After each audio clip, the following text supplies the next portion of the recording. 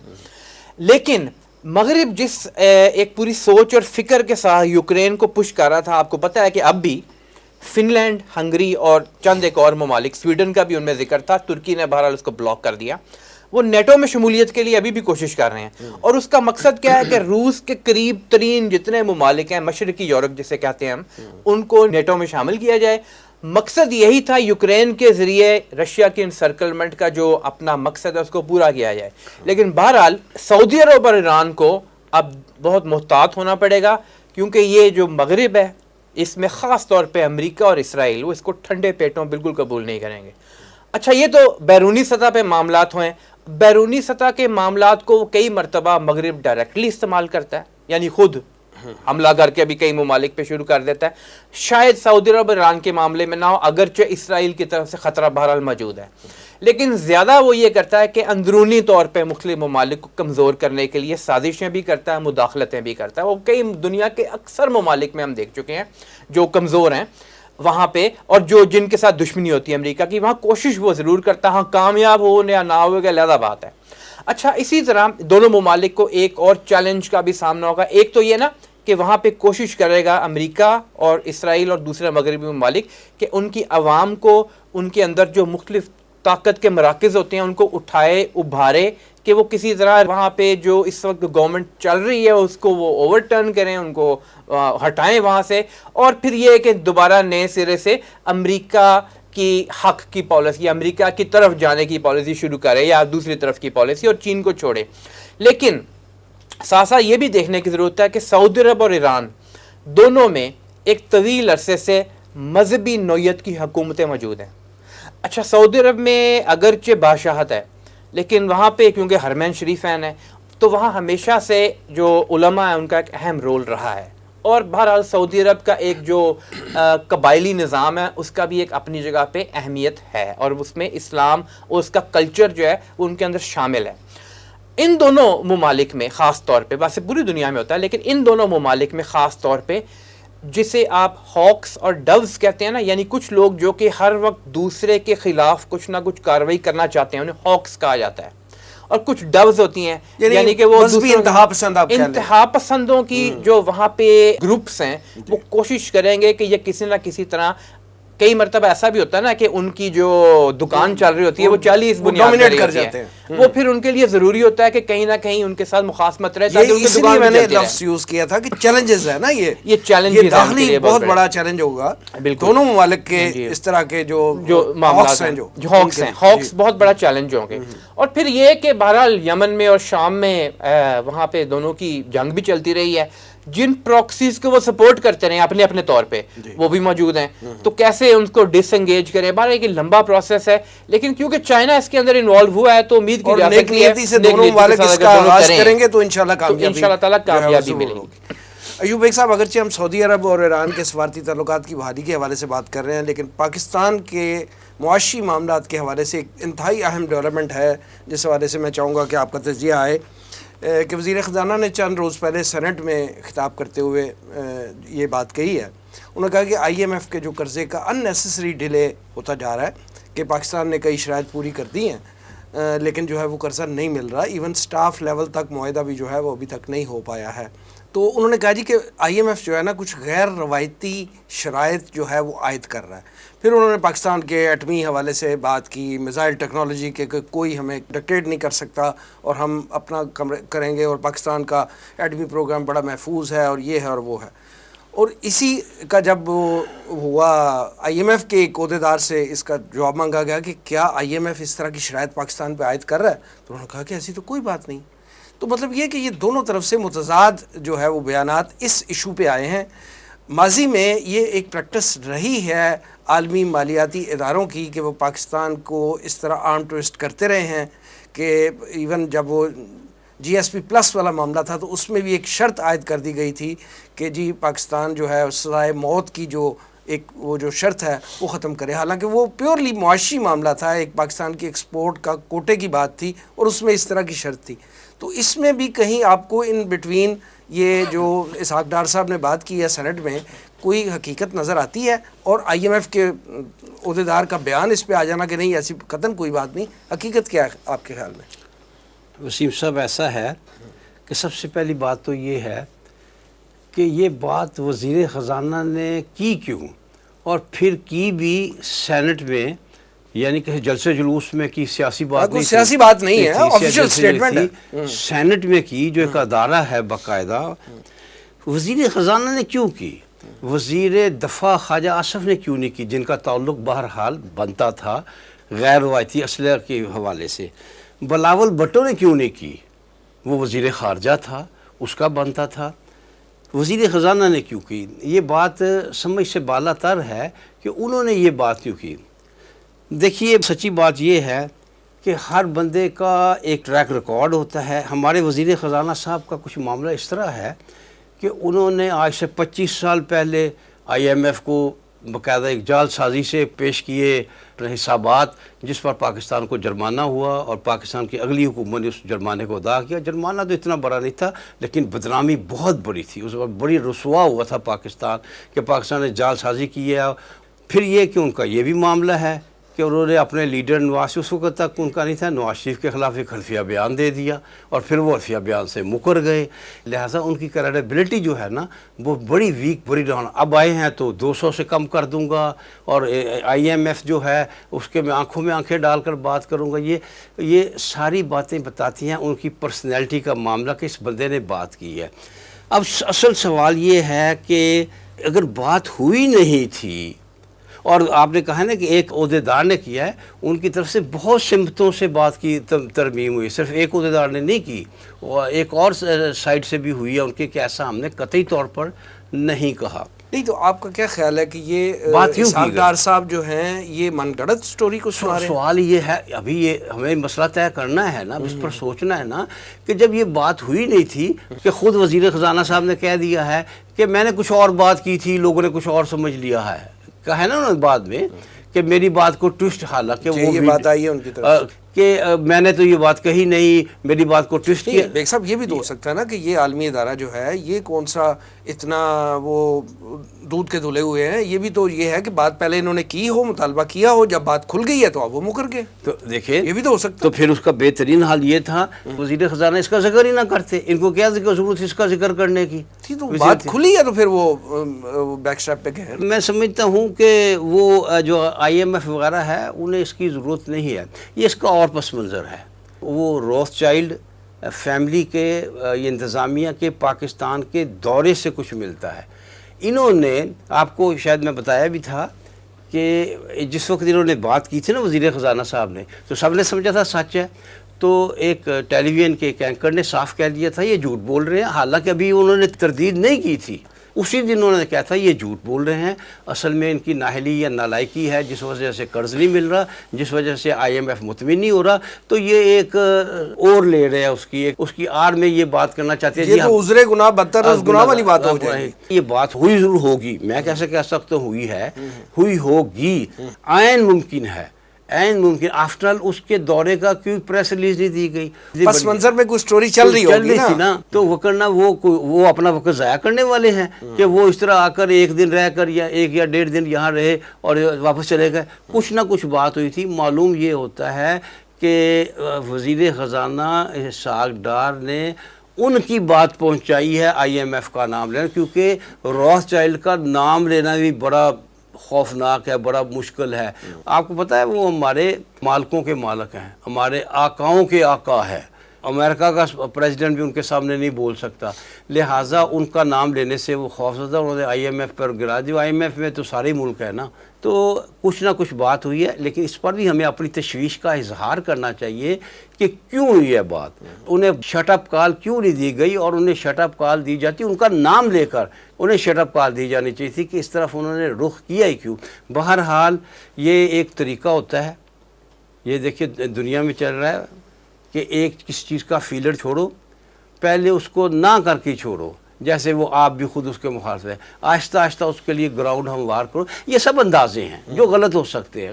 یہ بھی ایک طریقہ ہوتا ہے، کس چیز کا فیلر چھوڑ دو، کوئی حمایت کرے، کوئی مخالفت کرے، اور بعض ذرا آگے بڑھے، اس پہ ایک ڈسکشن کا آغاز ہو جائے. تو لیکن بائی اینڈ لارج اس بات کی جو ہے وہ مخالفت کی گئی ہے، پاکستان پوری قوم نے اس بات کی مخالفت کی ہے کہ ہمیں IMF کی شرائط جو ہیں وہ اپنی جگہ ہیں، ہماری مجبوریاں اپنی جگہ ہیں، لیکن ہم بہرحال پاکستان کی ایٹمی صلاحیت ہے، اس پہ ہم قطعاً کبھی بھی اور کبھی بھی سمجھوتا نہیں انشاءاللہ کریں گے. کمپرومائز نہیں کریں. انشاءاللہ. رضا الحق صاحب، ہمیں دیکھنے میں یہ آیا ہے کہ مسلمان ممالک کے جو باہمی تعلقات ہیں اس میں جیسے ابھی یہ سعودی عرب اور ایران کے باہمی تعلقات ہیں تو اس کی مصالحت چین کر رہا ہے جو ایک غیر مسلم ملک ہے.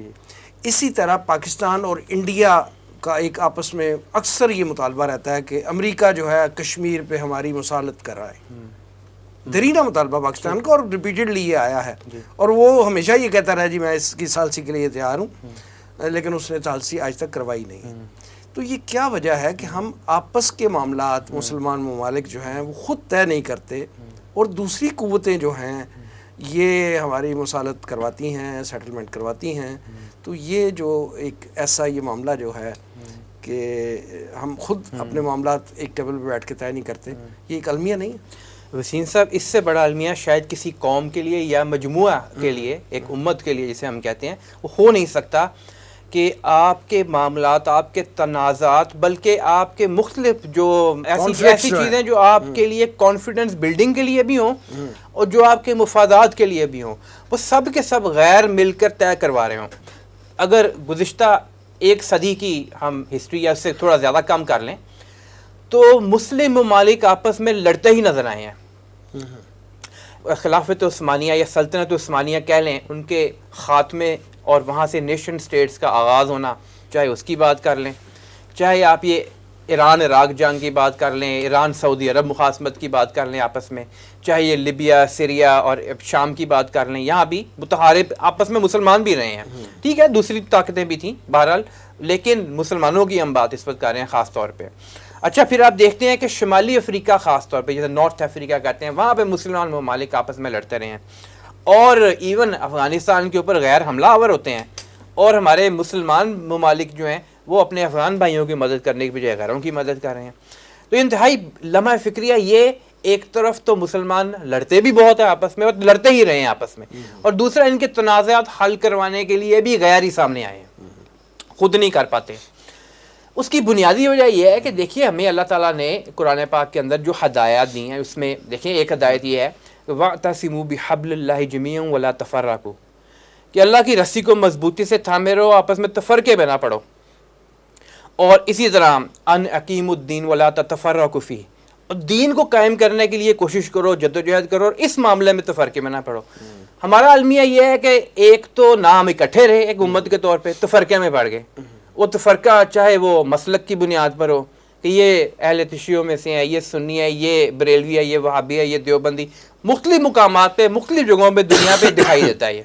اور دوسرا وہ اپنی تاریخ کی بنیاد پہ بھی ہم نے دیکھا عرب نیشنلزم، ایک طرف ایرانی نیشنلزم چل رہی ہے، یعنی کہ وہ جہاں جس طریقے سے تفریق پیدا ہو سکتی تھی وہ ہم نے کرنے کی کوشش کی خود، اور اللہ کی رسی کو ہم نے چھوڑ دیا، نہ قرآن کو نہ سنت کو پکڑا، اور دین ہمارے ذہن سے ویسے ہی محو ہو گیا کہ دین میں کرنے کے کام کیا ہیں.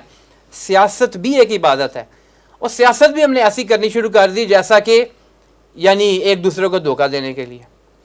تو پوری چیزوں کو، سب چیزوں کو جب جوڑ کے دیکھیں تو ہمارے پاس لیڈرشپ کا اور ویژن کا فقدان، ہم ایک جو اپنا سوچ اور ایک ہمارا رویہ ہوتا تھا اتحاد کی صورت میں، اس کا فقدان، اس کی وجہ سے نہ ہمارے مسلم ممالک کی معیشت سٹرونگ ہو سکی. تیل نکلا تو وہ امیر ملک ہے، ورنہ معیشت کو سٹرونگ نہیں کیا. اسی طرح معاشرت بھی کمزور ہوتی چلی گئی، اور سیاسی لحاظ سے بھی اور بین الاقوامی سطح پہ جو تعلقات ہیں اس لحاظ سے بھی کمزور ہوتے چلے گئے. ان چیزوں کو ہم ایڈریس کریں گے، دوبارہ لوٹ کے آئیں گے تو پھر ہمارے لیے ممکن ہوگا کہ ہم خود اپنے مسائل خود حل کر سکیں. ادروائز یہ کبھی امریکہ کے کیمپ میں بھاگیں گے، کبھی سوویت یونین کے کیمپ میں، کبھی چین کے کیمپ میں. رضا الحق صاحب آپ کی بات اصولی طور پہ بالکل ٹھیک ہے کہ سیاست جو ہے وہ عبادت ہے، لیکن ہمارے ہاں سیاست جو ہے اس کو تو جو ہے وہ ایک الزام، گالی اور وہ دھوکہ دہی کا نام دے دیا گیا ہے. ہمارے ہاں تو کوئی بات کرے تو اس کا جواب دے تو کہا جاتا ہے یہ آپ کا سیاسی بیان ہے، یعنی یہ تو جھوٹ کی بات ہے نا. تو مطلب ہم نے تو الفاظ ہی بالکل الٹا دیے ہوئے ہیں نا. آگے بڑھتے ہیں اور ایوب بیگ صاحب سے بات کرتے ہیں. ایوب بیگ صاحب یہ بتائیے کہ جب ہم دنیا کے سیاسی منظرنامے پہ نظر ڈالتے ہیں تو ہم دیکھتے ہیں کہ امریکہ ہے ایک طرف اور اس کے کچھ الائز ممالک ہیں، اس طرح دوسری طرف ابھرتی ہوئی قوت، بلکہ اب تو اسٹرانگ ہو گئی ہے قوت، چائنا ہے جو اس کے کچھ الائیڈ ممالک ہیں جو اس کا ساتھ دے رہے ہیں. یعنی یہ اب گروپس جو ہیں یہ تھوڑے متحارب بھی ہو گئے ہیں آپس میں، اور ان کی امریکہ کی سرپرستی میں اور چائنا کی سرپرستی میں. یہ ابھی رضا الحق صاحب بات کر رہے تھے کہ یوکرین اور روس کی جنگ جو ہے وہ اس کا ایک شاخسانہ سمجھ لے، تو یہ ایک ان کے متحارب گروپس کی ایک وہ نشانی ہے. تو ان حالات میں جو اس وقت دنیا کے چل رہے ہیں، یہ دو عالمی قوتیں ہیں، ان کے الائز ہیں، اس میں مسلمان ممالک کو کیا لائحہ عمل اختیار کرنا چاہیے؟ میرے خیال میں مسلمان ممالک میں آپ کو حکمرانوں کی اور عوام کی تقسیم کرنی پڑے گی. ایک نظریہ ہے حکمرانوں کا، وہ صرف اس چیز میں بلیو کرتے ہیں کہ ہمیں اقتدار ملنا چاہیے، کسی کاسٹ پہ ملے، چاہے اپنے قومی مفادات قربان کر کے ہوئے. ایک ہے عوام کا معاملہ. عوام میں اگرچہ معاملہ عوام میں بھی ہے کہ وہ عملی طور پر اس طرح مسلمان نہیں ہیں، لیکن ان کے جذبات بہت ہیں، خواہشات بہت ہیں کہ کاش امت مسلمہ جو ہے وہ ایک ہو جائے، واقعتاً امت مسلمہ بن جائے. یعنی یہ جذبہ جو ہے ایک امت مسلمہ بننے والا پوری دنیا کے مسلمانوں میں موجود ہے، عوام میں خاص طور پہ. میں سمجھتا ہوں اگر امت مسلمہ میں یہ ایک ذریعہ ہے، ایسا نہیں کہ صرف یہی وجہ ہے. اگر امت مسلمہ میں جمہوریت بطور طرز حکومت آ جائے تو اس سے بہت فرق پڑ جائے گا. اس سے عوام کی خواہشات ریفلیکٹ ہوں گی، اور اس طرح کی جمہوریت نہ ہو جس طرح کی ہمارے پاکستان میں ہے. صحیح جمہوریت آ جائے تو اس میں یہ میں پھر دہرا دوں اس بات کو، غلط فہمی نہ ہو جائے، یہ وجوہات میں سے ایک وجہ ہوگی. جب آپ کو عوام کی مرضی دیکھنی پڑے گی تو عوام کی مرضی تو یقیناً یہ ہے، اور تمام مسلمان ممالک میں ہے، کہ مسلمان ایک امت کی صورت اختیار کر جائیں اور اپنے مسائل حل کر. دیکھیں آپ نے دیکھا کہ فلسطین کے مسلمانوں کے لیے، آپ نے دیکھا مقبوضہ کشمیر کے مسلمانوں کے لیے، ٹھیک ہے ہمارے حکمران بھی بیان دیتے ہیں. کیوں بیان دیتے ہیں؟ وہ بیان دینے پر اس لیے مجبور ہیں کہ اس لیے کہ عوام میں بڑا اضطراب پایا جاتا ہے، انہیں بڑی تکلیف ہوتی ہے جب وہ کشمیر میں خون بہتا دیکھتے ہیں یا جب وہ فلسطین میں بہتا دیکھتے ہیں. لہٰذا ایک حال یہ ہے، بہت ہیں. اور دوسری اصل بات یہ ہے کہ جب اسلام ہمیں ایک ہونے کا سبق دیتا ہے، اور ہم جب تک اس سبق دینے والے مذہب کی طرف، اپنے مذہب کی طرف رخ نہیں جب تک کریں گے تو امت مسلمہ کیسے بنیں گے؟ جب نبی اکرم صلی اللہ علیہ وسلم نے فرمایا کہ امت مسلمہ ایک جسم کی مانند ہے، جس کے ایک حصے میں تکلیف ہو تو دوسرا اس کا اثر قبول کرتا ہے، تو پھر تب یہ صورتحال پیدا ہوگی جب ہم واقعتاً، حقیقتاً، عملی طور پر مسلمان ہوں گے. لیکن جب ہم صرف یہ کہ میرے والد صاحب مسلمان تھے، میں نے بھی اپنا نام مسلمانوں والا رکھ لیا ہے، تو سلسلہ چلا، کام سارے وہ ہو رہے ہیں جس سے اسلام روکتا ہے، اور یہ ریفلیکٹ ہوتا ہے ہمارے حکمرانوں میں اور زیادہ بڑھ کر. تو اس کا نتیجہ کیا نکلتا ہے کہ اپنے ذاتی مفادات، اپنے سیاسی مفادات وہ جو ہے وہ پرویل کر جاتے ہیں، اور ہمارے نزدیک کوئی امت مسلمہ وغیرہ نہیں رہتی. اصل چیز یہ ہے کہ ہمیں مسلمانوں کو امت کے مفاد، مسلمانوں کے مفاد کو صحیح معنوں میں ترجیح دینی چاہیے، اسی حوالے سے سوچنا چاہیے. وگرنہ یہ ہے اگر ذاتی سطح پر سوچتے رہے تو یہ تفریق بڑھتی چلی جائے گی اور ہم مزید کمزور ہوتے چلے جائیں گے. اللہ تعالیٰ ہمیں صحیح راستے پر گامزن کرے. آمین. جناب رضا الحق صاحب اور جناب مرزا ایوب بیگ صاحب پروگرام میں تشریف آوری کا بہت شکریہ. ناظرین یہ تھا آج کا پروگرام. آج کے لیے اتنا ہی. ہمارے تمام سوشل میڈیا پیجز پر اس پروگرام کا فیڈ بیک ضرور دیجیے گا. آپ ہمیں ای میل بھی کر سکتے ہیں. ہمارا ایڈریس ہے media@tanzeem.org. اگلے پروگرام تک کے لیے وسیم احمد کو اجازت دیجیے. اللہ نے کے بعد.